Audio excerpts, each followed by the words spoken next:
Welcome to Aurora Public Library's featured author event, You Still Look the Same, a visit with Farzana Doctor. My name is Risha Mandelkorn and I have the pleasure of hosting this evening's conversation. Before we begin, I'd like to offer a land acknowledgement. I am speaking from the Dish with One Spoon territory.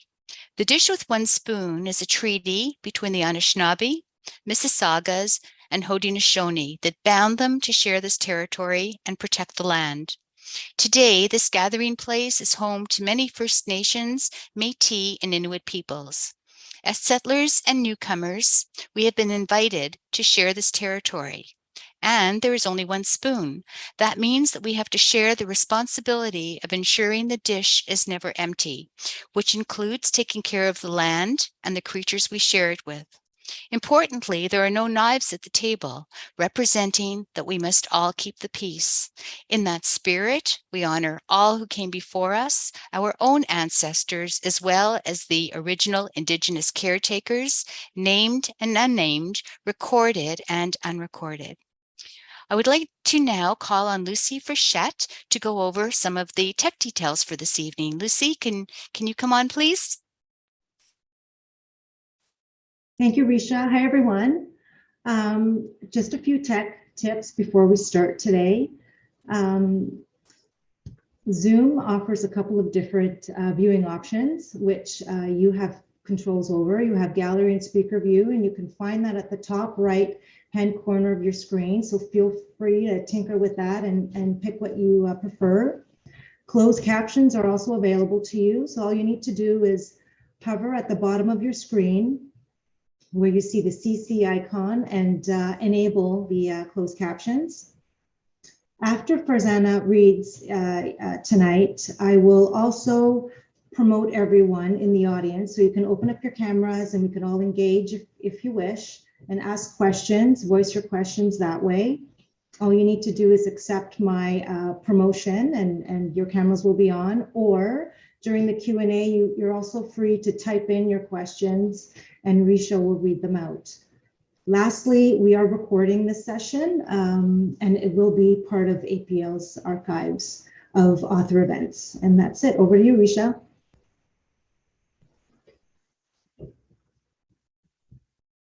Thanks, Lucy. Farzana Doctor is an author, poet, psychotherapist, and activist whose work challenges the status quo and forwards intersectionality through anti-oppressive practices. A woman of color who identifies as part of the queer community, Farzana always speaks to important issues with sensitivity and with humor. Farzana is the author of 7, Stealing Nazarene, All-Inclusive, and 6 Meters of Pavement, which won a Lambda Literary Award. And today she's here to talk about her debut poetry collection, You Still Look the Same. Welcome, Farzana.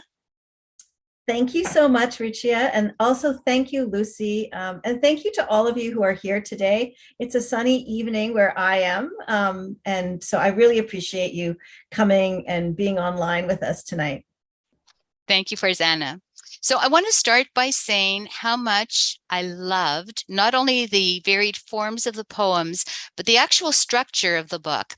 Each section starts with therapy homework, followed by a haiku. For example, for those who haven't yet had an opportunity to read the book because it just came out, describe your world ending in as few words as possible. Describe the process of middle-aged self-searching in as few words as possible. I have to tell you, I did do your exercises. Was this invitation to make sense of the sections offered through the lens of Farzana the poet, or through the lens of Farzana the therapist? Yes, well, it's a good question, and I often wonder, like, what's happening, because I'm just one person, and I have both parts of me. I've been a therapist or working in mental health for about 30 years now, and I've been a writer my whole life as well. So I think where that mostly came from was the poet in me. I wanted to find a way to structure this collection in a way that would make sense for people. And so those beginnings are nods to the topic that will be loosely addressed in each section. But I also like those questions are tongue-in-cheek questions. I'm so glad you answered them. That's lovely. They are tongue-in-cheek, describe, whatever it is in as few words as possible. Therapists, are very long-winded, and therapy is a long-winded process usually. So it is tongue-in-cheek. And I like to make fun of therapy a little bit. There's so many things about being a therapist that are odd. It's an odd existence. It's an odd way of thinking about the world. And so in every book, I think I make a little fun of therapy and therapists. But mostly it was my poet side wanting to figure out a way to introduce each section. Yeah. So, as a novelist, which is how, of course, I've known you from before, as a novelist, how do you approach the poetic form? Do you start large and edit down? And is your actual writing process different? Mm-hmm.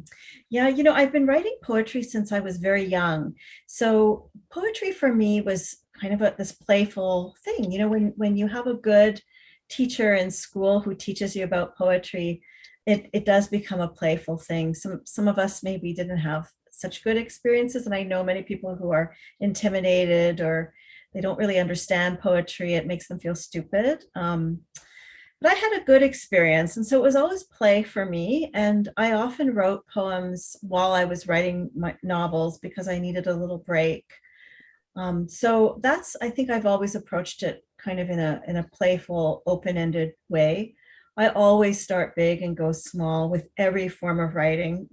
I do a lot of overwriting, and then I need to edit down. Yeah, and I think poetry is different in that you're just trying to find ways to express things, and you do need to be very succinct. You need to play with language. There's a lot of fun in figuring out fun for me, around like figuring out where the line breaks go. Do you want to find some rhyme here? Maybe not. Do you want to work with constraints like haiku, where you're really restricted to a certain number of syllables? So I find it a little bit more playful than novels. And novels are really, really long. It takes a really long time to finish a novel, while poems on their own, they also take some time with the editing, but you can be done one faster. So, Farzana, your writing comes from a place of intersectionality, challenging structures of racism, misogyny, and colonialism. How do you turn something that's a personal expression into something that is artful and make it universal? Do you start with your message, or is that something that automatically flows through your art because you're you? Mm-hmm. Sometimes it comes just in an artful sort of way, and you're really grateful when it comes out. Like there's a phrase that comes to mind. I might be in the shower or wake up first thing in the morning, and the words will be there. But there are other times where I might be really struggling to express a concept or an idea or an experience, and then it's a little bit more tedious, and then I've got to work backwards from the content to something that is more showing versus telling, for example, that is fewer words, that's more universal, that's not just about something that I'm seeing or doing or experiencing. Yeah, it just depends on where it starts, I think. Well, can I ask you to please read The Beauty of Us? And maybe I'll tell you a little bit about where that one came from too. So that's in the last section, and the last section is loosely about healing and love. And it is a story about experience. I don't know if you can hear my dog. She's tapping away behind me there. She's just settled down. Okay. So this is some storytelling in poetic form around an experience of bullying when I was a kid. And it kind of moves forward into some other areas. I'll just read it, and then maybe we can talk a little bit about it. The Beauty of Us. You're a chocolate face, sunburnt Melissa Miller's grade 1 insult. So what? You're a vanilla face. My mother's coached words did not help. Small town Whitby, Tuesday afternoon brownies, daily Lord's prayers, Friday evening Gujarati classes. Packy, go home. Fourth grader Michael Bolton, armpit stink blur, shook salt over my scalp. White crystals, sharp, wounding. I scratched all day. My mother dissolved, violence under showers spray, no more tear shampoo. Telephoned Ed Broadbent, booked an appointment to end the cruelty of school children. And we are not even from Pakistan. I refused to go. She went without me. Years after the cancer took over, years after I tried to forget her, years after I shunned the pre-meds who looked like me, years after I streaked my hair blonde, I remembered her fury, stepped into its petticoat, wrapped 6 yards of livid silk around childbearing hips, draped pallu across heavy breasts. Before the mirror, I admire her brown face, adorn our hair with fragrant white lilies, see the beauty of us. Well, I have goosebumps. Say thank you and ask if you would like to speak to it. I think it's such a timely, I know it was written before, but it's such a timely poem for now. Yes, thank you. The kernels of this poem actually started a really long time ago, and it was one I pulled out and rewrote just before this collection came out. Because sometimes early versions of poems, you look at them later on and you think, that's not doing what I want it to do. And certainly through the process of writing this and editing this, I got better at discerning what is it that I want this to do. So this is a poem that starts with talking about bullying, but is mostly about my mother and my mother's reactions to being an immigrant woman in this country. So there are places where she's offering advice that don't work. There are places of protest. And then it's about missing her, right? And then, she's been dead actually close to 40 years on June 13th this year, in a few days. It'll be 40 years. And so it's also just about like, what is left behind? What is it that I inherited? What is it that I took on? And so, that last stanza, before the mirror, I'm admiring her brown face. It's mine too, but I'm admiring her brown face. I'm adorning our hair, and I'm seeing the beauty of us. And a piece of this is, bullying has this impact of creating, even though it's not the victim's shame, it creates a lot of shame and like self-hate and self-blame. You think that something is wrong with you, right? And it's such a common experience, bullying, right?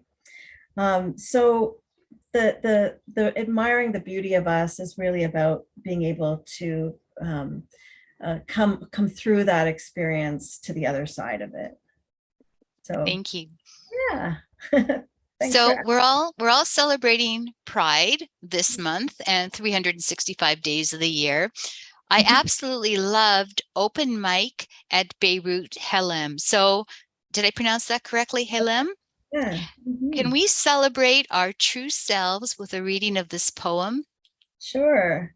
So, and I'll just say this is based on something I observed, and I'll talk about that a little bit later, but then also its impact on me and what I was perceiving. Open mic at Beirut Helem. Tonight's event, a contest. Come on up, yalla yalla, tell us your best lie. The first 3 spin silly tales, easy laughter. I squirm in my seat, look to my friends. How long can it stay funny at Beirut Helem? Everywhere, closets are mazes, lost.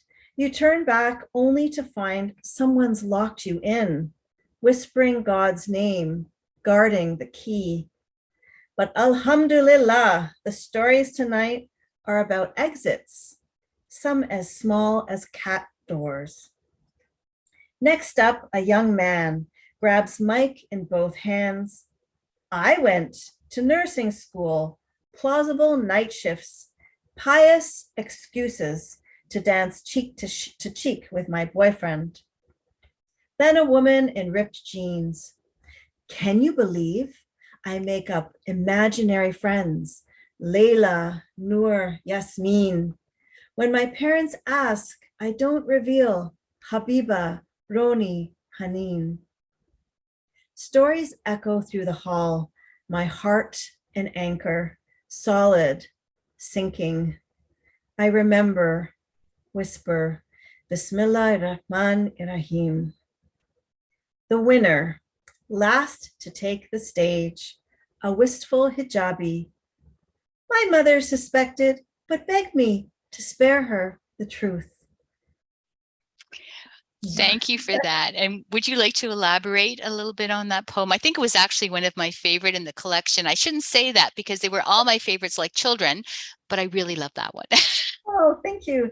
Yeah, so this is based on an experience I had in Beirut. Hilem is an LGBT organization, and they were holding an open mic.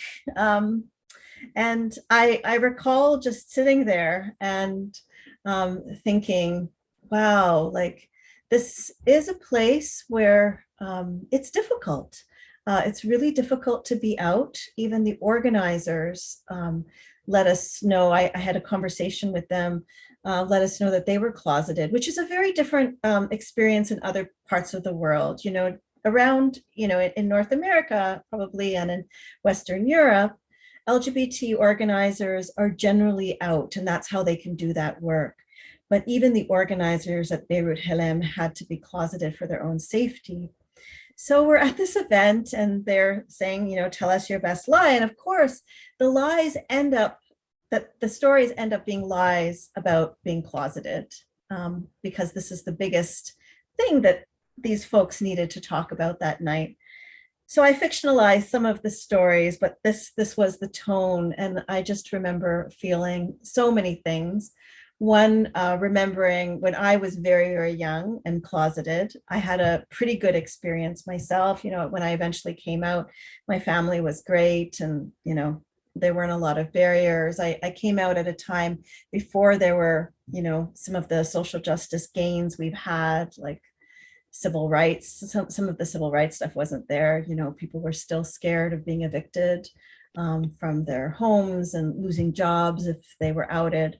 But I did remember those very young times of being scared, and, you know, just was brought back to those moments. And so there's some prayer all through this, and yeah, just you know, feeling so much for these folks who it's not yet safe for them. Mm-hmm. So before we open the conversation to our guests, I think it's only fair to ask you if there's a poem from the collection that you would like to read and tell us about. Yeah, you know, I often read Fall Back. So just maybe I'll tell you just a little bit more about these sections.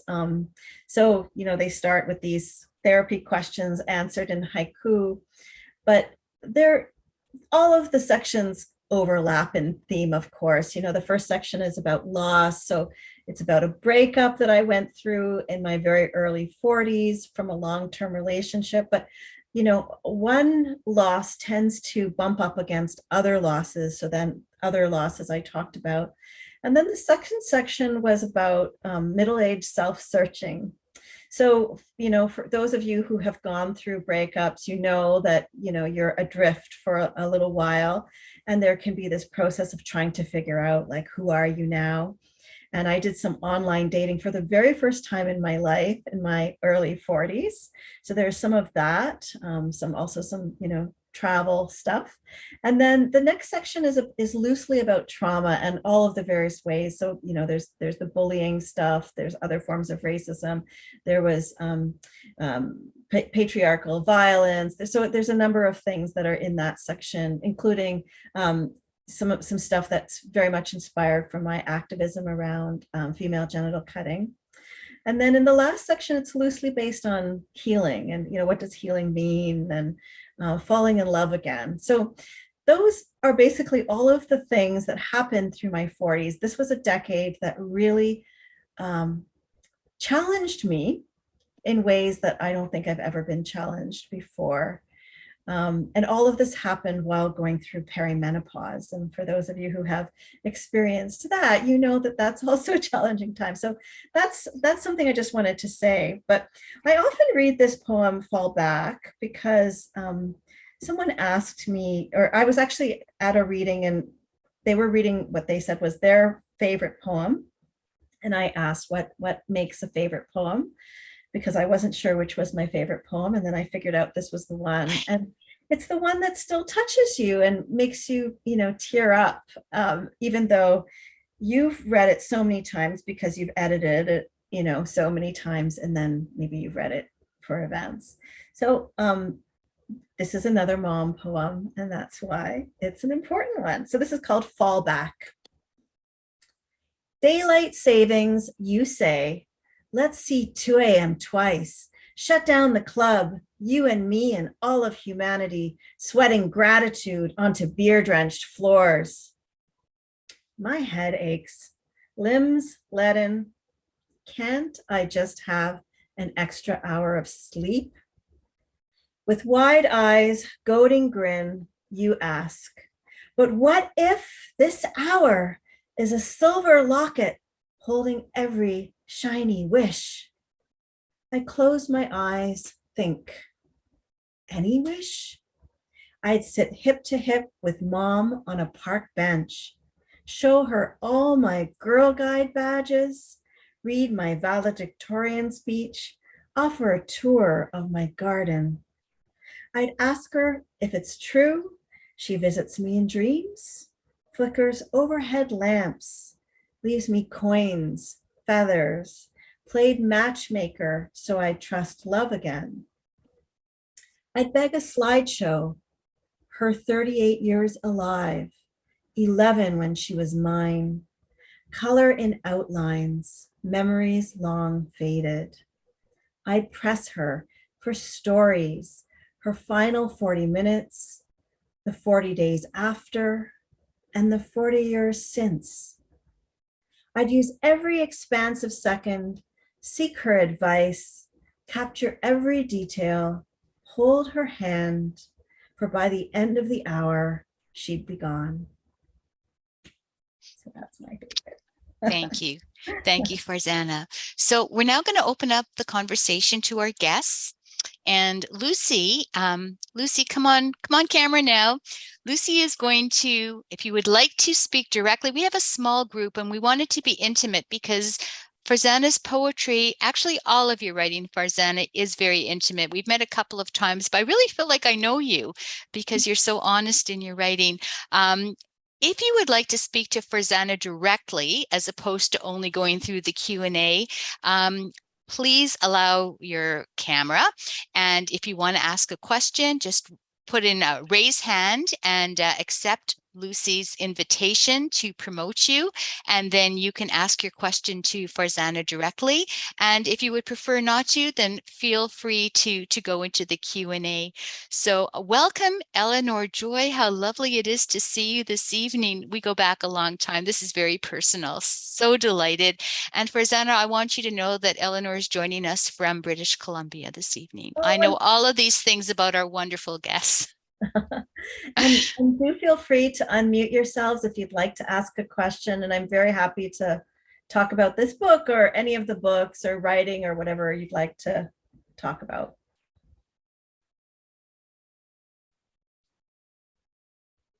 Or you can also raise your hands and I will turn your cameras on for you.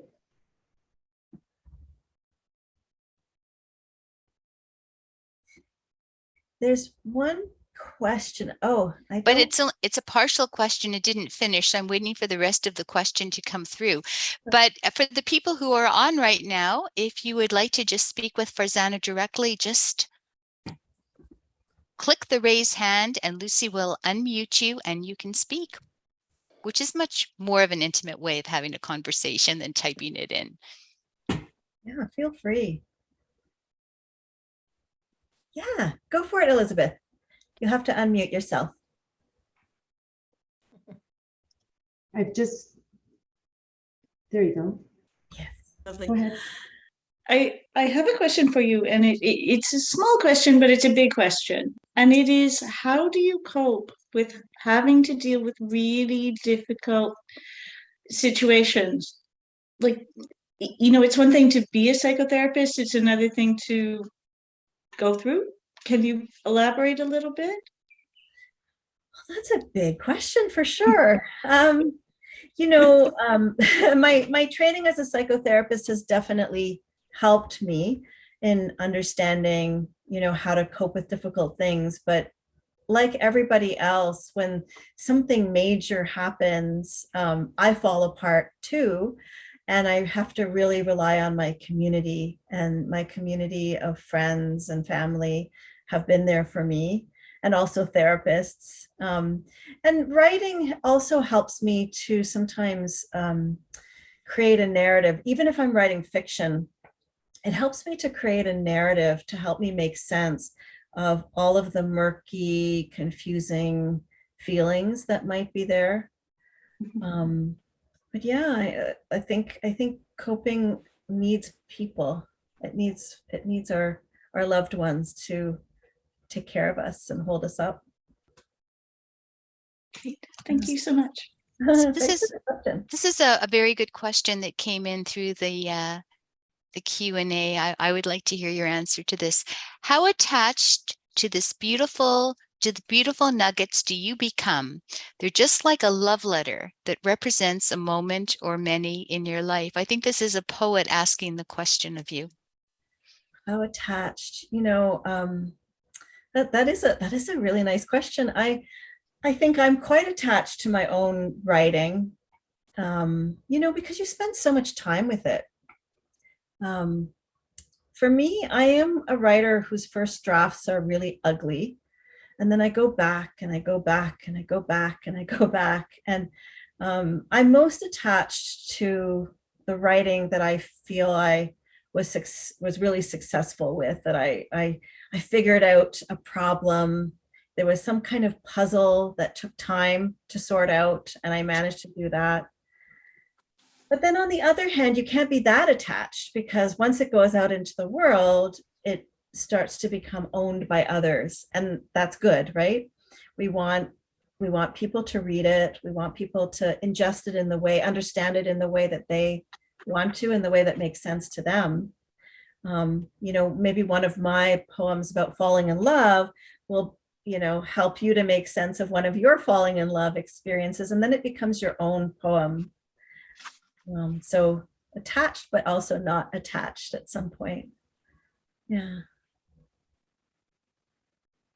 So if you'd like to ask a question, Shashi. Hi. Hi, Farzana. Nice to see you. Good to see you too. How did you get into poetry?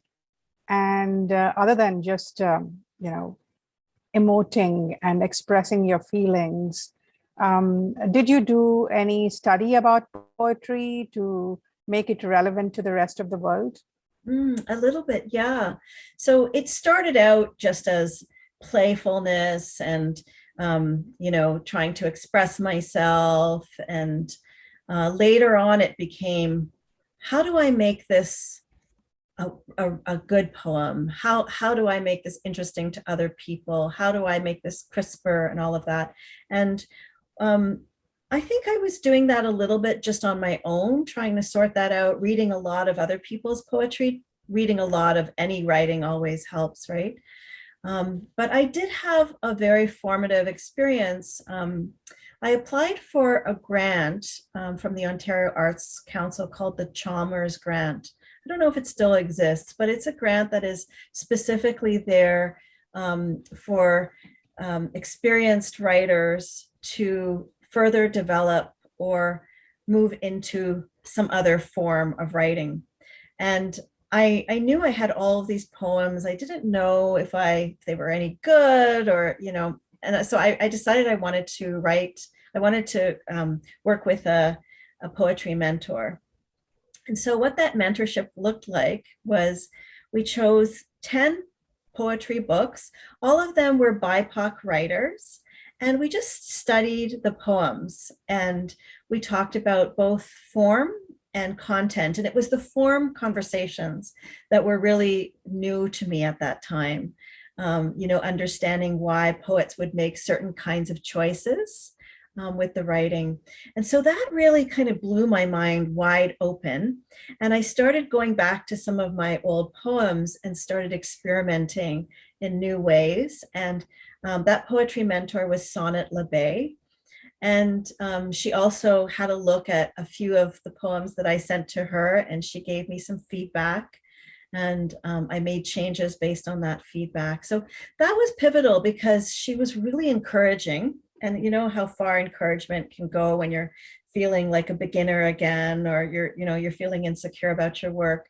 And so I started looking at all of the poems I had up to that point, wrote some new ones as well, and put them together, tried to shape them into something that was a collection, and then sent it to my agent, who also offered me some encouragement. And eventually we found a publisher. It took a year.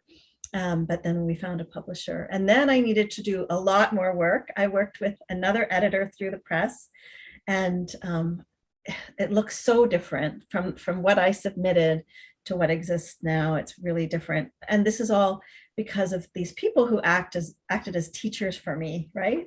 Asking good questions, and I don't think this works, or I don't think this is really a poem, Farzana.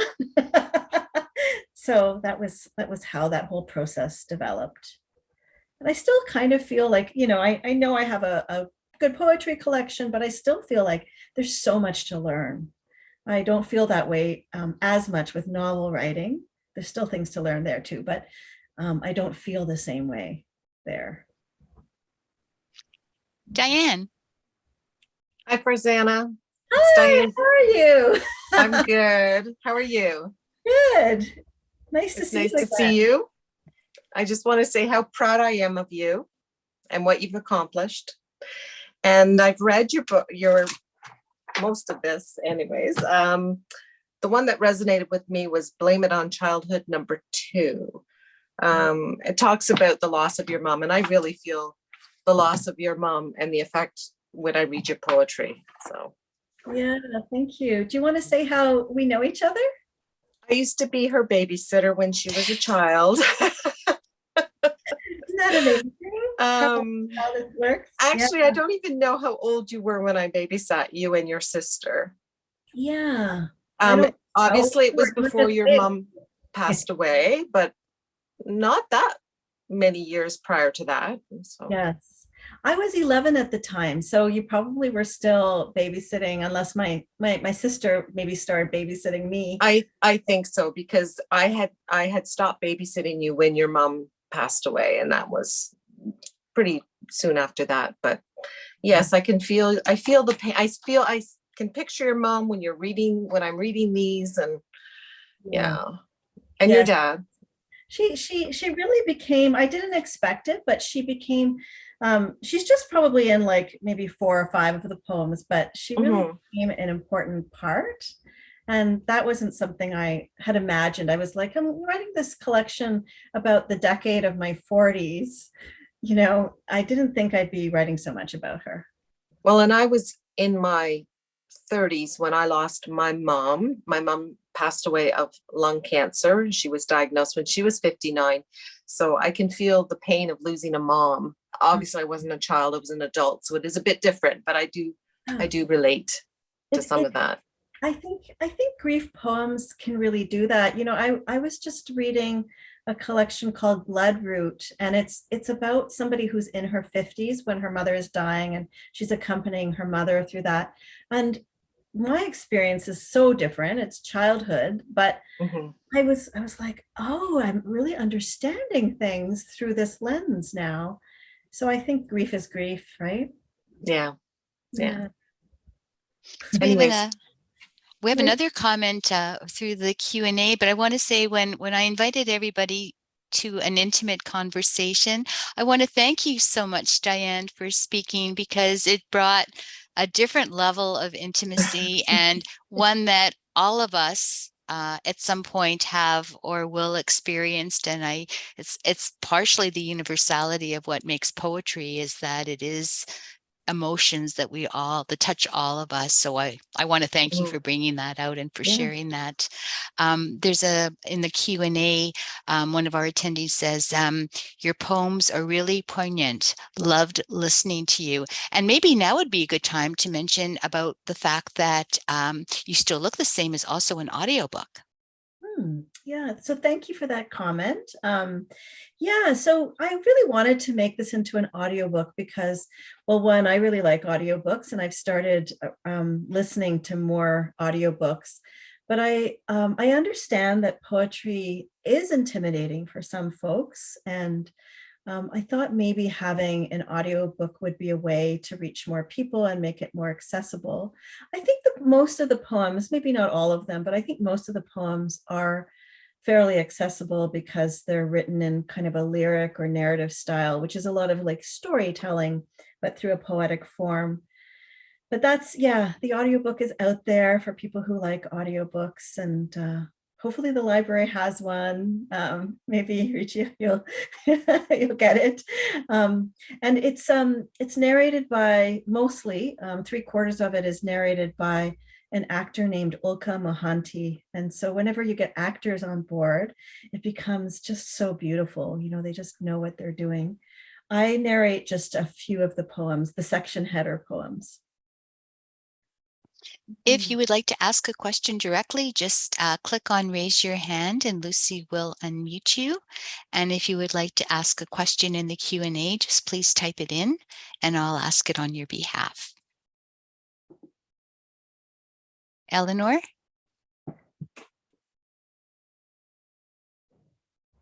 So Lucy, if you could unmute Eleanor, please. Yeah, okay, I thought it was, but this is just a comment, but what you were just saying about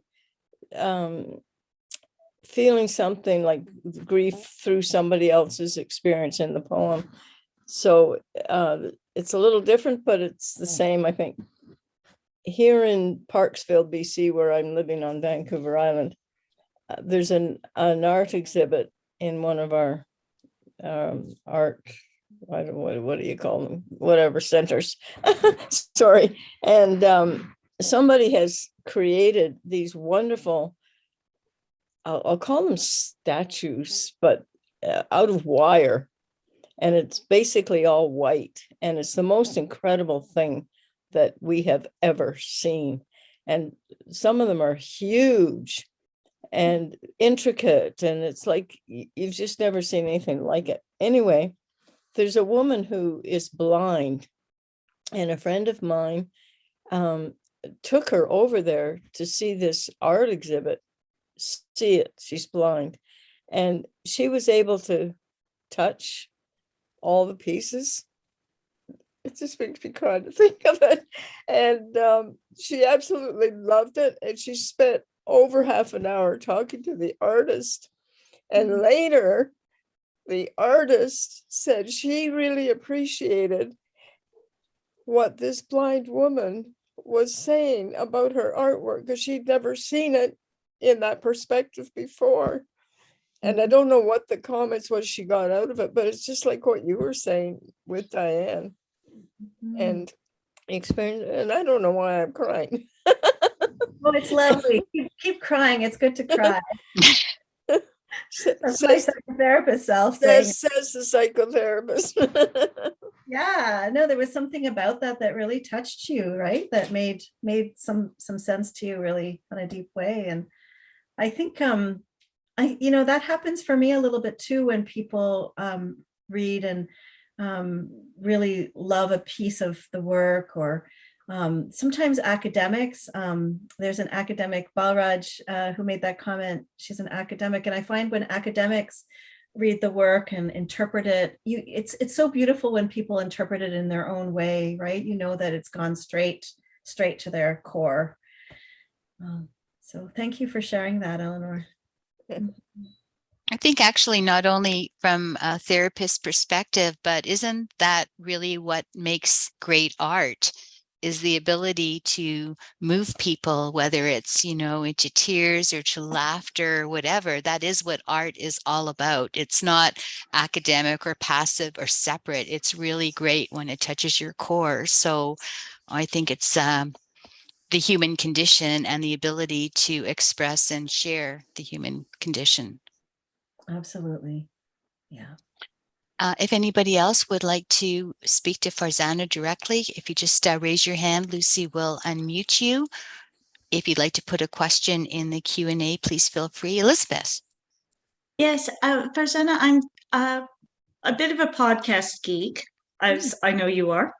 So I am very curious about the work that you did with Anna Maria Tremonti on her podcast, because honestly, that is one of the most terrifying podcasts I've ever listened to. I don't know if other people know about it.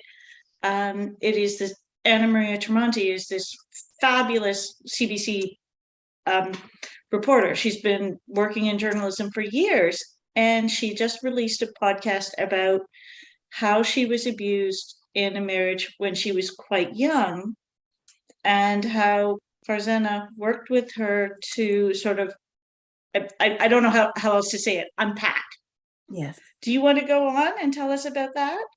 Sure. It's called Welcome to Paradise, and it's 6 episodes, and you just find it on the CBC. Yeah. So, did you have a question about? Well, my question is more how did you find that role? For not as an acting role, but rather as a role with somebody who appears so powerful and straightforward and just like always organized, and then you go like, my golly, that happened to you? Yes. Yeah. Well, so my involvement on that podcast was only to agree to have our sessions recorded. The CBC folks came and brought their professional equipment, and we recorded the sessions. And then they really edited it super well. There are some places where things were happening over 3 sessions, but they so beautifully crafted it to tell the story. So it's beautiful storytelling. And for me, this was the first time that, like, I have a public presence as a writer, but with being a psychotherapist, that's an area that's not so public. People know about it, but it's not something that happens. It's very private, right? It happens one-on-one or with a couple. It's really small, and it's all confidential and all of that. So this was the first time I was asked to record so that it could be made public. So I just had to wrap my head around that, because it's really outside of my experience. But I knew it was going to be a powerful podcast, right? Because I knew who was creating it, right? This is somebody who is so highly respected for her journalism, decades-long career. And I also knew she was working with a team who was going to make this a beautiful, podcast. And in terms of just her stature, I think one of the things I had to really do was just remember, what's my job here? My job here is to be a psychotherapist, working with someone who wants to work on their trauma. And, the podcast is very much about the long tail of trauma, and the way that, you can have a really good life, as she does have a good life, and there can still be significant impacts of a trauma from so long ago. So my job was just to be a good psychotherapist. So initially I was very self-conscious. I had this big mic in front of me as we were doing our sessions over Zoom. And I had to forget that it was there. I had to not worry about performing. I just had to worry about being as grounded as I could be so I could be a good therapist. And, it worked out. Yeah. Yeah. And Elizabeth and Farzana and everyone, I listened with great intensity to that podcast, and I thought she was so brave to be helping so many women out there, because there's such a sense of shame when you have that trauma in your past, and when you have someone of that stature who comes out and says, well, basically, me too. Mhm. Um, then that frees people to be able to speak and work on their own trauma. I'm so glad you brought that up, Elizabeth, because I think both from Anna Marie and from Farzana, that was such an important collaboration on CBC. Balraj would like to unmute. Just accept the message.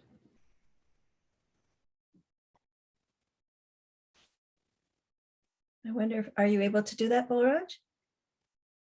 Unmute. There should be Yes. a pop-up message on your screen. Yep, she's Just, unmuted. You could Oh, speak. good. You can speak. Yeah. Hello, Hi. am I audible? Hi.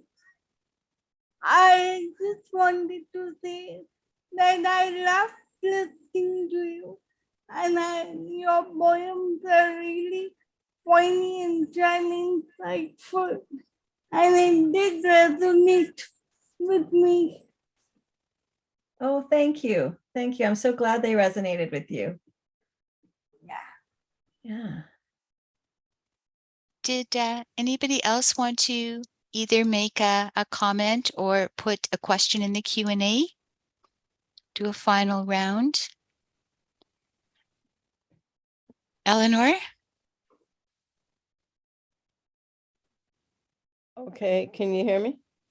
Yeah.